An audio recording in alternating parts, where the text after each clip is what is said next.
DJ निरुत्तम Kunjam चोबा ठाकुर टोला वाले, उसका मोबाइल नंबर है 88 48 12 36 40।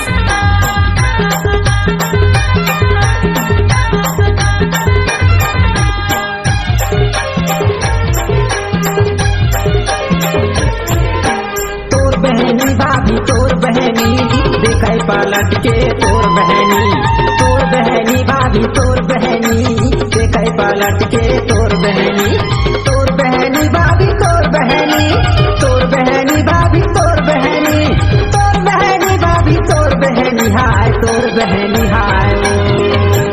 तोर भाई जीजा तोर भाई देखै जरो काली तोर भाई, तोर भाई जीजा तोर भाई देखै जरो काली तोर भाई।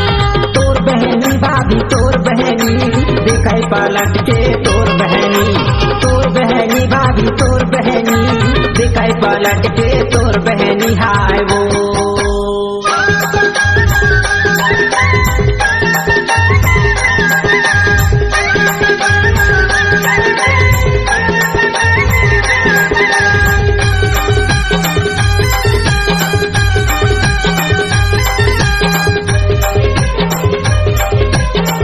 डीजे निरुत्तम कुंजाम चोबा ठाकुर टोला वाले, उसका मोबाइल नंबर है 88 48 12 36 40। चांदी के मुंदरी चांदर लागी जाए वो चांदर लागी जाए, कुआं पानी का जजा नजर लागी जाए वो तोर बहनी, कुआं पानी का जजा नजर लागी जाए वो तोर बहनी, तोर बहनी भाभी तोर बहनी देखै पलट के तोर बहनी, तोर बहनी भाभी तोर बहनी देखै पलट के तोर बहनी हाय वो।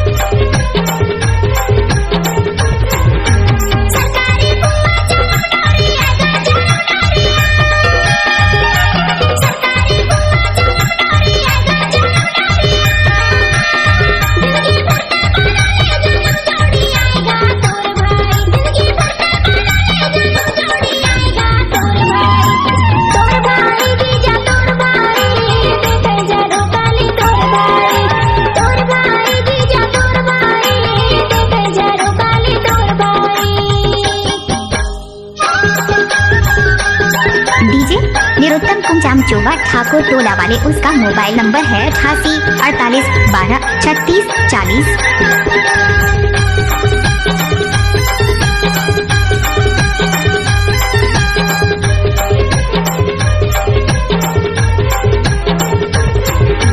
चक्की में गया पीसे लेटा काबो पीसे लेटा आना, चक्की में गया पीसे लेटा काबो पीसे लेटा आना, तै तो कार मला गाले मोरेच बटाका वो तोर बहनी, तै तो कार मला गाले मोरेच बटाका वो तोर बहनी, तोर बहनी भाभी तोर बहनी देखै पलट के तोर बहनी, तोर बहनी भाभी तोर बहनी देखै पलट के तोर बहनी हाय वो।